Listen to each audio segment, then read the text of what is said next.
everybody. Thanks so much for tuning into this really incredible and special episode of Rockn, Talkn. I want to thank so much to NORAD Music and Management. I want to say thank you so much to Riffines Records. And I just want to give a shout out to my new friend, Steven from Max 10 Radio. Steven LeBlanc. You're a pretty awesome dude. I can't wait to work with you guys. I'd like to say so much about my new job and my new work with NORAD. I'm so very proud. It's a Canadian-based company out of the place where I went to college. It's a very awesome place, and just, so happy to be a Canadian format that has an international reach. I'd like to say that this episode is very special to me, and it deals with yet another issue that we try and stand up for. We don't want anybody to feel shame or discrimination or hatred, and we'd like to use music to tell that story to the world. I want to thank you so much to all my guests on this episode, very much. A lot of them have already become what I would consider family, and I'd like to say so many thank yous to Christina for coming forward and for telling your story. And I do apologize that I clipped some of the end of the interview, because I think there's this very special place for us to tell that incredible story. I think that you're an incredible person. I think that you're a beautiful human being, and you're an incredible artist and musician, and nobody should ever tear you up or make you feel shame for who you are. That's the whole point of this message, is to celebrate yourself and to be happy with who you are, so that you aren't afraid to bring forth whatever genius music you have in the world, and that goes for all of you. I just want to say to everybody, just be kind. Just be good to yourself, be good to others. Grab yourself a joint, a beer, a glass of wine, whatever it is you need to be comfy, and a great big chair, and just sit back and enjoy one of the greatest interviews we did, even though it was so emotional. Thank you so much, everybody. Thanks for listening. Thanks for sharing. Thanks for liking, tuning in, and supporting Kelly V. Pop Pixie.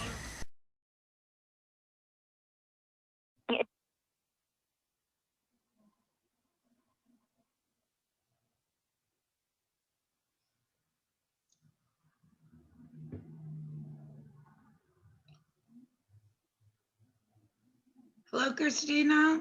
Oh, no. Hello, everybody. Welcome to a really iconic episode of Rockn, Talkn. Here comes Lips.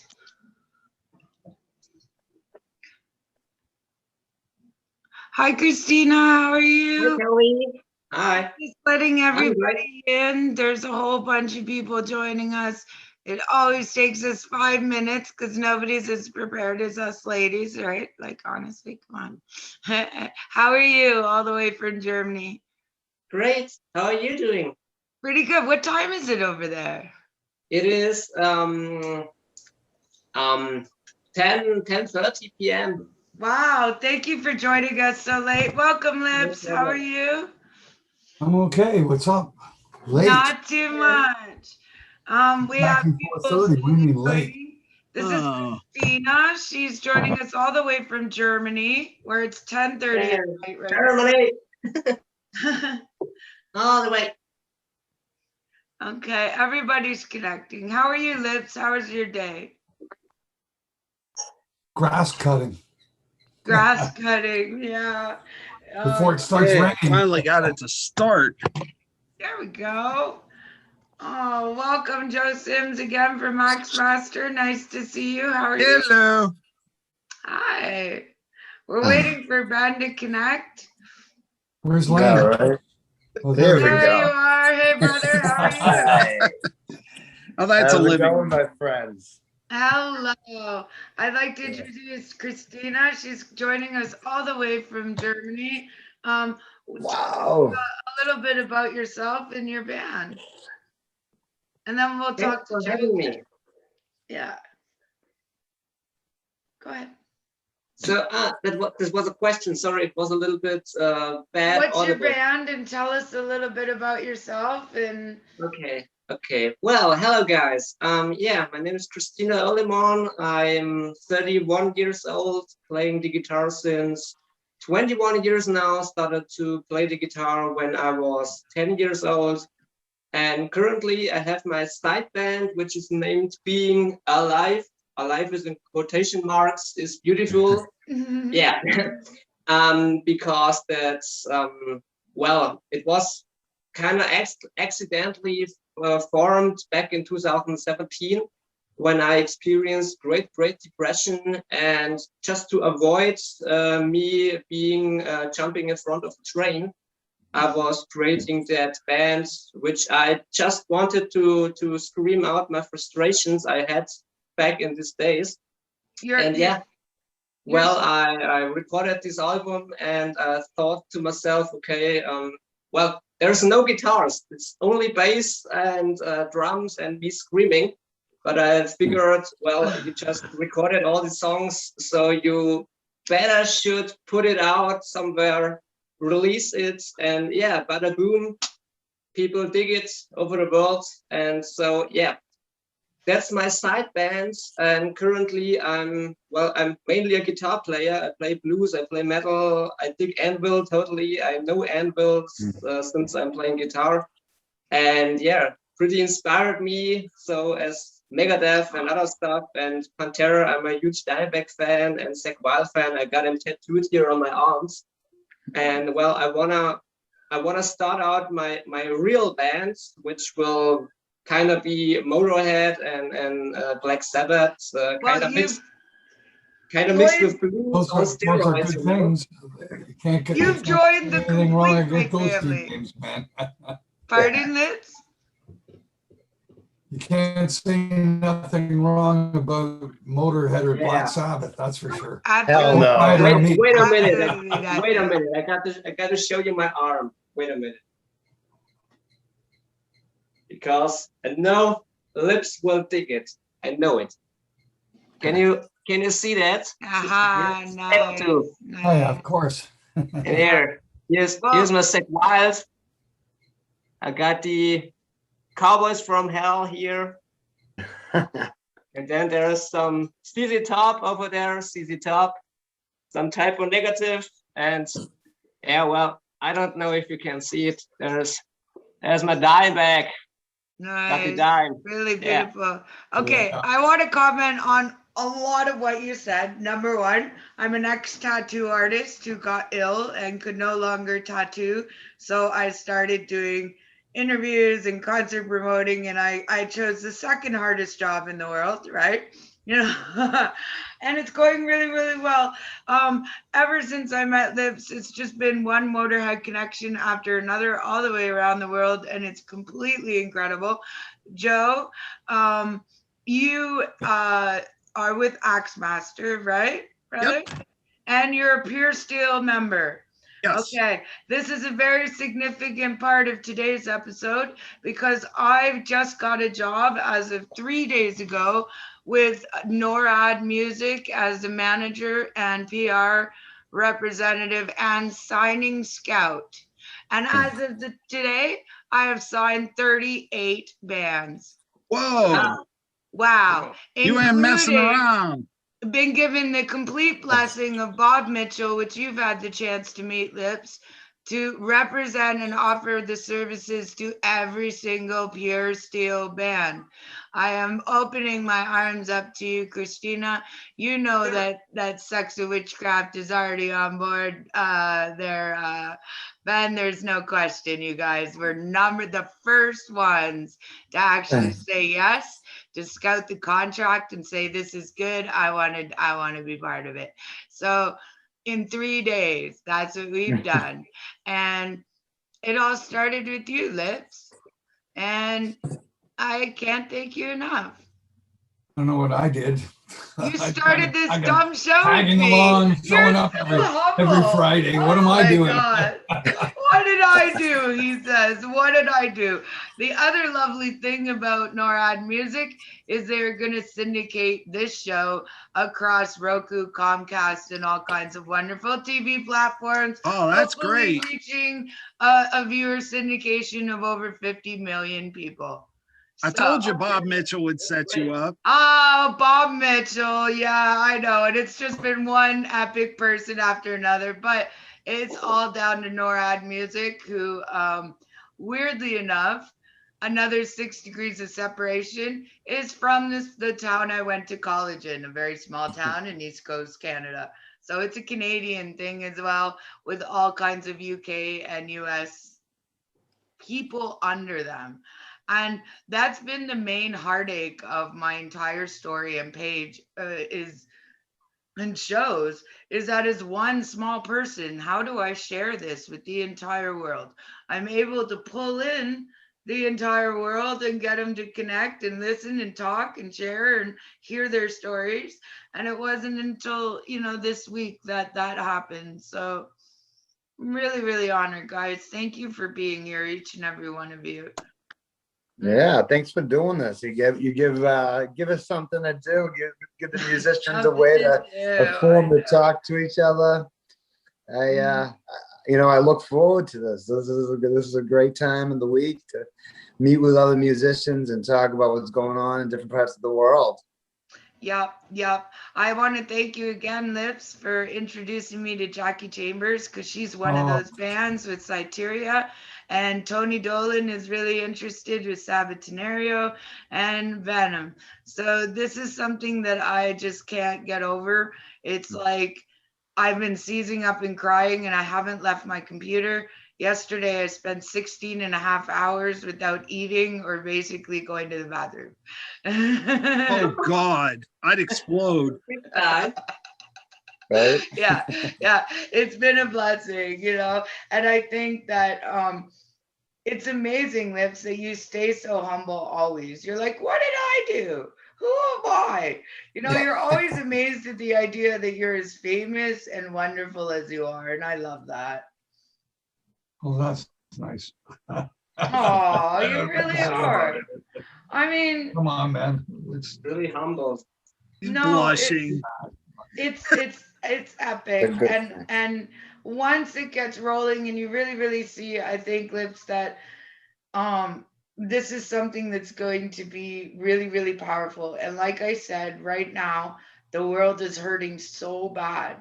The whole entire world. We've talked to people all over the world in the last quite a few months, and this is what needs to happen: is a rebirth, a change in the industry, and we need to do it with the musicians in the power. And I think that that is the new way of doing things, and I'm so honored to be part of that with all of you. So wow. I can just see the concerts. I can see the concert bills. I can see the tours. I'm going to try and be at all of them, but how can you? So what is happening in Germany right now? Are things open? Nothing really much is happening here in Germany right now. I'm a caring nurse for the elderly people. I've sent you a video yesterday, which I'm rocking out with the old ones. It was amazing. I'm gonna share that. Yeah, I'm not sure if I'm legally allowed to. I bring the heavy metal to the 90 years old. So, it's the cutest thing I've ever seen. Oh my God! Germany is still locked down, right? Yeah. Yeah, you're right, Lips. And yes, they're just beginning the vaccine, right? Yes, they do. We're just in the well. Let me tell it like this: we are just in the juvenile phase. It's more getting just started out. I know. Wow. We're really behind the US. We're watching, all of the US open up in pockets, tour, play shows, and it's really, really hard. And I'm sure if you're behind us, that's even harder. But I do think that it's coming. It's just gonna take time. I know a lot of local places are starting to have shows again. Yeah. Well, America's totally opening up because they've got vaccinating like nowhere else on this planet. You can go to any corner. I mean, they've even offered Canadians, if you can get a note from your doctor up here in Canada, you can go down to Buffalo and go get. And they're actually offering stimulus stuff for to get vaccinated. One of the things that I thought was funny as hell was in New Jersey. I heard that if you got vaccinated, they'd buy you a beer. The government, and they called it. Listen, what they called it: a shot and a beer. Shot I of a love beer. it. I love it. I love it. I love it. I'd be getting vaccinated That's the every way to day. go, right? Every day. Give me 12 vaccinations. 12 I vaccinations still in a go. day, yeah. I'm still at odds and with the idea that there are people that are afraid to get the shot. I know. I know. Like, I don't understand that I'm you're one. afraid to I'm get one. the shot, but you're not Well- afraid to get COVID. I don't understand that logic. Yeah, I know. A little bit wondering if on late night TV 10 years from now, we're going to see some sleazy lawyer commercial that says, if you got the creeping crud from the COVID vaccine, sign to the dickhead law group. And Ben will have all kinds of genetic defects for generations to come. Yeah, and man, he's we'll going be for coming a out- shot of beer a day, coming out you know? spawning monkeys and shit. All Well, that fear spreading. That's Yes, a pretty long road to prove something. Yeah, Yeah. nobody Yeah. really knows. totally. Our I agree. singer actually is a pharmacy tech and actually gave me my shot. Yeah. And That's I told cool. him, I said, I bet you this is the first time ever that a heavy metal singer gave his guitar player a shot of something legal. Legal,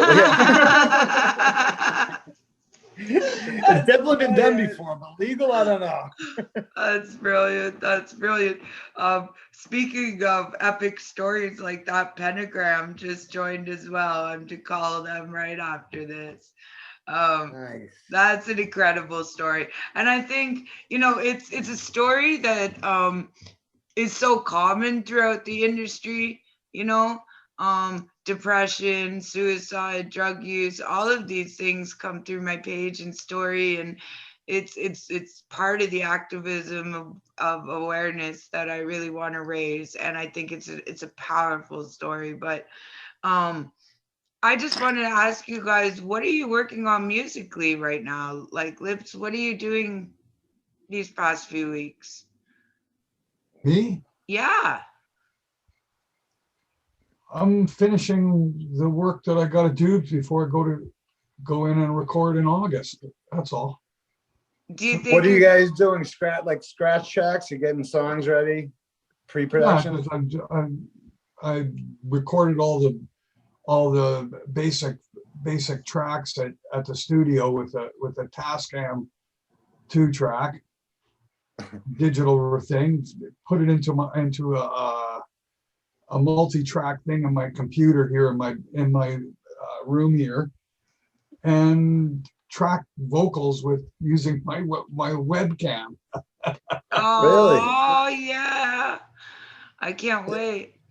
And are those That's what, you know, basically you find out what needs to be there, trial and error. Sometimes I could go back weeks later and redo the whole thing with completely new lyrics, just to get another perspective, see if I can find a different combination of things that change it. It's actually quite interesting. You really, when you change the lyrics when you change the lyrics, it completely changes the song. It completely changes the song. Totally. It's not the same song anymore. You know, it's How funny many that of you your say that. songs that are set and on an album went through a complete change like that? Well, I mean, the bottom line is you can come up with a number of different, and it all works by the syllables and where the beats fall on the notes of the riff. So you come up with a different hook line, and now you've got a whole different subject. You write all the so I've had the dilemma of come up with a great hook line, and then I finish all the lyrics, I sing it all, and then all of a sudden I put it away, and then weeks later I go, oh geez, you know, this hook line would be better, so I write a whole new song. Or write the lyrics for a whole new song and re-sing it, and it's nothing like the original. Nothing like the original, and you go, oh my God, man, boy, am I glad I went and did that. Something didn't settle. Why did I go back? I went back because you felt you had to. That's why. And sometimes it's on a subconscious level, and that's what I mean. That all it takes is change a hook line and now you're changing everything, right? Yep. Yeah, the complete DNA of the song. Do you first have the song structure or do you first have the lyrics done? No, I've always had the song structure completely okay. planned out. I know exactly, because I'm the same person that writes and sings. I know exactly how to arrange my riffs so that when it's all finished, I can sing the whole fucking song on it. Sure. Wow. Cool. Well, to me, it's more crisscross. You know, it can happen that at 3 a.m. o'clock, I'm waking up with a killer hook line in my head. I have some papers down underneath my bed, so I write them down. And sometimes I begin to create my songs backwards with having the lyrics done and then writing a song for the lyric, or on the Yeah, classical because note. sometimes lyrics, when you read a lyric, you can hear a beat, Yes. a rhythm in your head, and then you know exactly what kind of riff you can play to make that work. Yes, I've done that too, but generally speaking, I like going the other way because You prefer the other way. I'm going directly by the actual feel of the song. Then I'm looking for I'm looking for a particular type of song in a particular type of tempo and feel, and whatever key. And I like to diversify as much as possible and play songs in different keys, not only different keys, different tempos, so that when you do that, then your riffs are much more diverse, and so are your songs. Yeah, sure. Wow. Once you've got a very different sounding riff, then of course that's your vehicle to sing on. As soon as you've got something that's different, unique, it's going to create a completely different and unique vocal. It usually follows through in the same way. So I just find it more comfortable from my perspective to write from music first. But like I say, when I do that, I know what I'm doing ahead of the. You know your ball game. Here's the chorus riff. This is how the chorus riff. I already know what the singing. You know what to do. Yeah. Yeah, our singer, who, by the way, apologizes, he was going to be here and he ended up having a migraine. That's okay. Afternoon. Tell him. But he says that he likes to hear the song complete, bass, drums, leads, everything before he writes, as he said. That way he can really get the feel of the song. Okay. And he does not. He very seldom writes to just riffs. He just wants to get a feel for what the whole song feels like to him, you know? That makes sense. I would think naturally to me it'd be completely the other way around, but I don't write music or play music, so what do I know? What about you, Brad? Like, how do you guys do it? Well, you know, it's really interesting because I love hearing the process from everybody. This is one of my favorite things I have in the show is when people talk about how, you know, what the process is to get their music, you know, to where it is. Definitely prior to COVID, when we were together and we were writing stuff, there was a lot more diversity of how a song would develop. Where it's still organically developing, but because we're recording a song with 4 people remotely, what we're doing is we're starting off with the guitar player and like the acoustic guitar with the vocals, and then actually we do the drums. I put the drums in after that, and then I do the bass.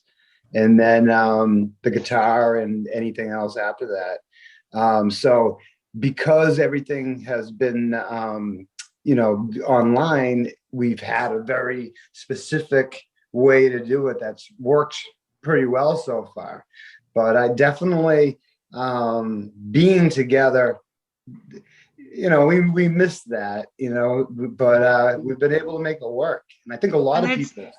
It must be harder that you're actually in the same city and you can't be together. You know what I mean? Like, that's really, really difficult. I think that's hell, yes. Yeah. And Is it that you don't have a place to rehearse at? Why? no COVID. Yeah, no, that's besides the point. Get away with doing anything you want.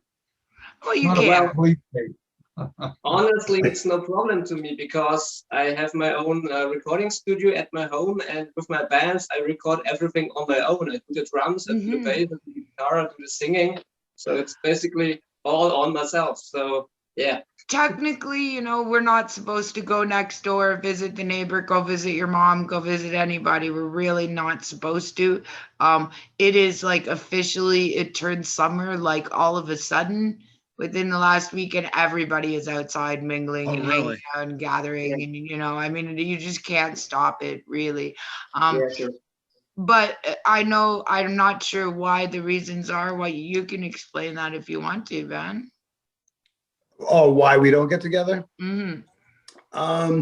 Everybody in the band has different feelings about the level of anxiety they have from COVID. You know, like me and the singer, you know, we've gotten together before there was anything out there as far as vaccine. But we, you know, just, you know, finally, the guitar player, you know, Steve Marchena, who, you know, he has a lot of anxiety over COVID. His mother is very elderly, and if he ever brought a German to the house, it could be the end of her, you know. Yeah. And I understand that. And when you live with somebody with a compromised immune system, you have a compromised immune system, or the COVID has actually affected you deeply personally, it can create a very valid reason to be weary and follow every precaution because it is your life. And we faced a lot of people with a lot of different opinions on how this should be handled and what, you know, their thoughts are on it. But I don't think it's something to be taken lightly still. I don't think we're out of the neck of the woods yet. And I wish that when things are being planned, especially stateside right now, that some precautions go into place. Jackie Chambers keeps bringing up this amazing thing in England, and something that Cyteria has personally taken upon themselves to do, and I've dubbed her an angel of metal for doing this, is that they bought test strips so that they themselves, for any event, will be tested at the door. Anybody coming in will be tested at their own expense. What a beautiful thing, you know, just to make sure everybody inside is safe. And I think that that's above and beyond. And I think it's something the whole industry should be backing their artists with and supplying and whatever, you know, I really do. Because it just eliminates it. We got new variants. How do we know that tomorrow there isn't a new strain that has no vaccine for it? The vaccine doesn't work totally on the variants. They've already said that. It isn't 100% safe. Yes, sure. What do you feel on that, Lips? Is that true? Or, I mean, you've had COVID and you've had the vaccine. Right. So do you feel protected? I'm definitely not threatened by it. I'm not. I'm definitely not threatened by it. I'm not too worried that I'm going to get it anymore.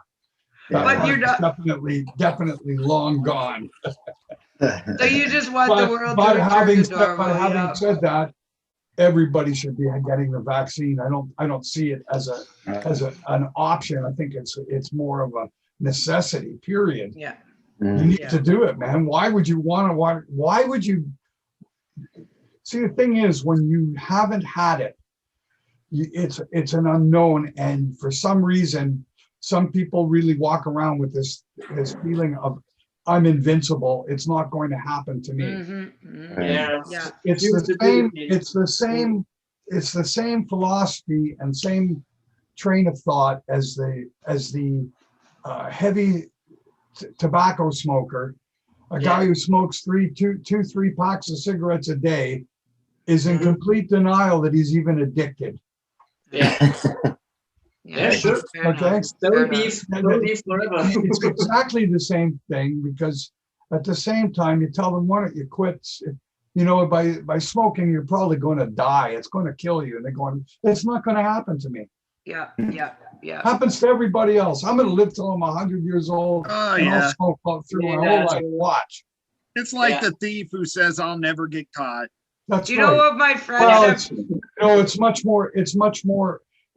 more insidious type of addiction, tobacco, because what tobacco makes you feel, because it doesn't really alter your body in any other way than make you crave it forever.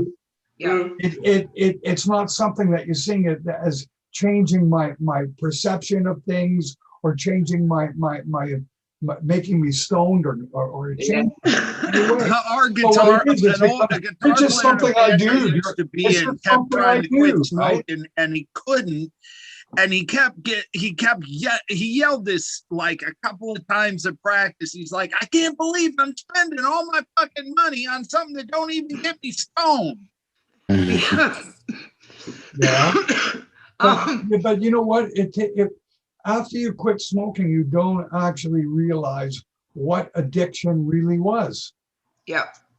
And I can say And, this. and when you finally get out of it and you're going, I can't believe how badly, like you physically need it, you mentally need it. And what you actually go through to stop cigarettes is you don't really realize what you've done by getting as addicted as you have, and how long you deny that addiction. Yep, it's funny. I have actually tumors in my lung.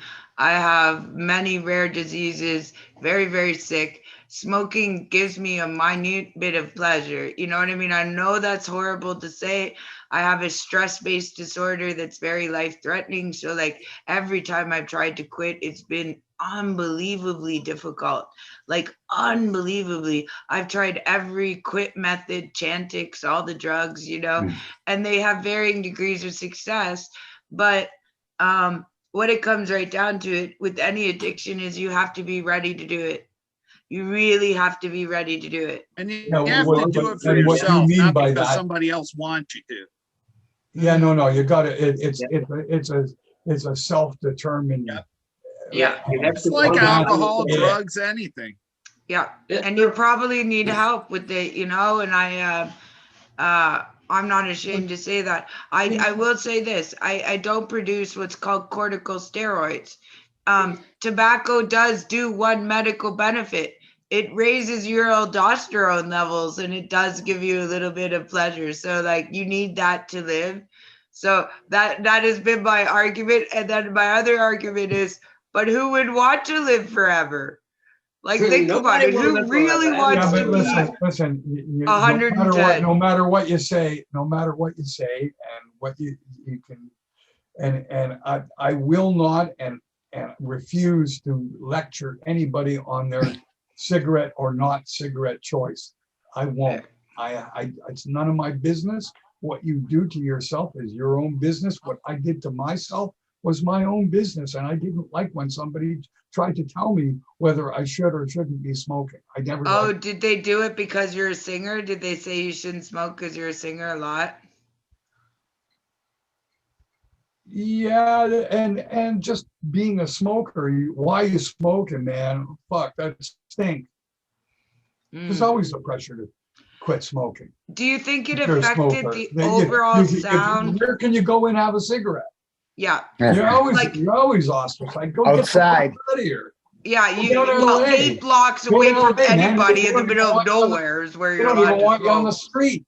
In your own house, you're not allowed to smoke anymore. But I mean, do you think like the long history of smoking gave you a certain rasp or a certain sound to your voice that will never go away? It never helped me in any way. All it ever was for me was a detriment. And I don't give a shit when anyone fucking says, man, that's one thing that it is one thing that we really never needed. Do you think it changed your voice for the negative? Oh, absolutely. I've lost fucking, who the fuck knows what may happen as a result of my stupidity. It also makes you lose breath control. Oh yeah, all Oh, of there's it. that. All of There's it. that. And how much did you pay to get that? There's there's not one thing that I can say that I enjoyed other than the camaraderie that I felt when I went out and smoked with all the other smokers. Yeah, it made Yeah. you cool. There was a Sure, point when we were it's younger, socially you were the acceptance. cool No, kids, yeah. and that's totally changed now. That's totally Also changed now. socialization. Now there is no socialization. Now it's Yeah. anti-socialization. You smoke, go outside, get the fuck away from everybody. Yeah. Yeah.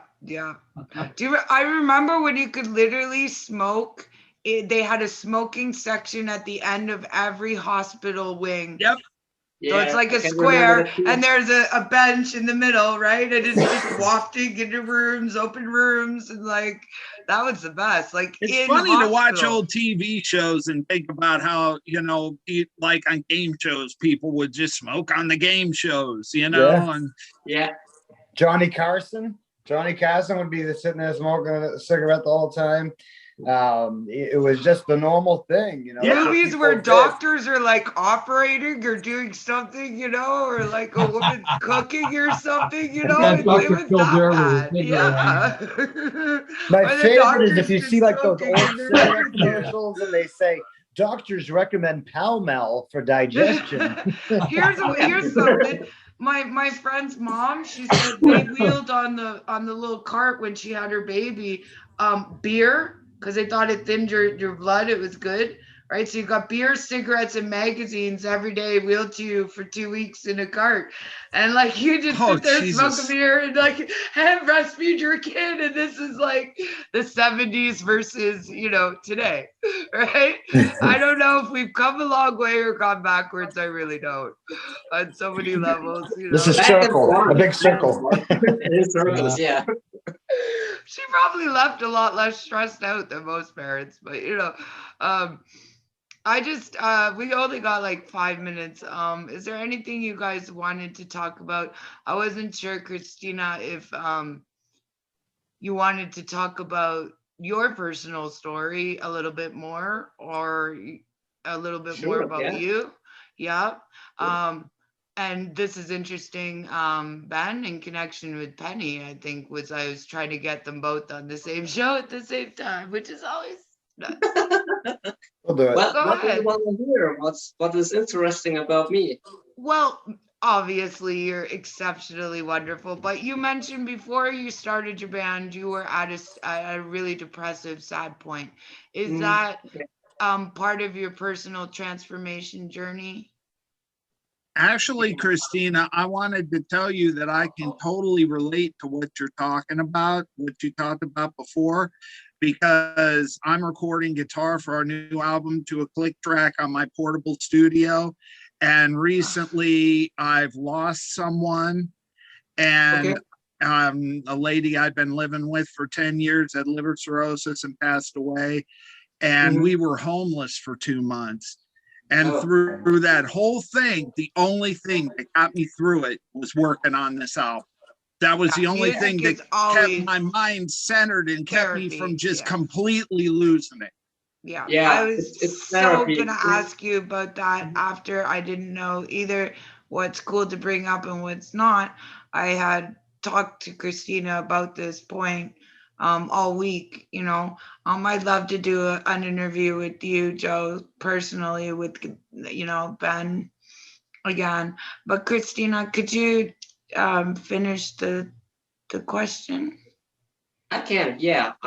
Well, I have to go way back beyond many years to my birth, actually, because at the age of 4, I knew that I'm basically born in the wrong body. I wasn't born a girl. And well, at the age of 4, I realized, hey, I am a girl. My soul is female, but my body isn't matching to it.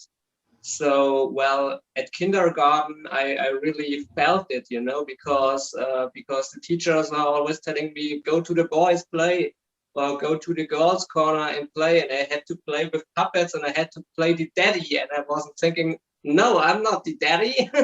I could play the mom, but the girls always said, you are a boy. And I said, no, I'm not. And well, it's well, it began then in the first grade in elementary school. I always acted pretty female and pretty feminine, even as in quoting marks as a boy. And we had our Catholic nunna's teacher, and she just hated me because of that, because she wanted me to be a boy. You'd like to be on an episode of Rockn, Talkn? Don't be shy. Reach out. Have your band, anybody in the band want to be on, or all your whole band you want to do solo. It don't matter. Just hit me up. Thanks everybody for liking, supporting, and sharing. And I hope you have a great, great, great, awesome day. Take care of yourself and each other. Kelly B.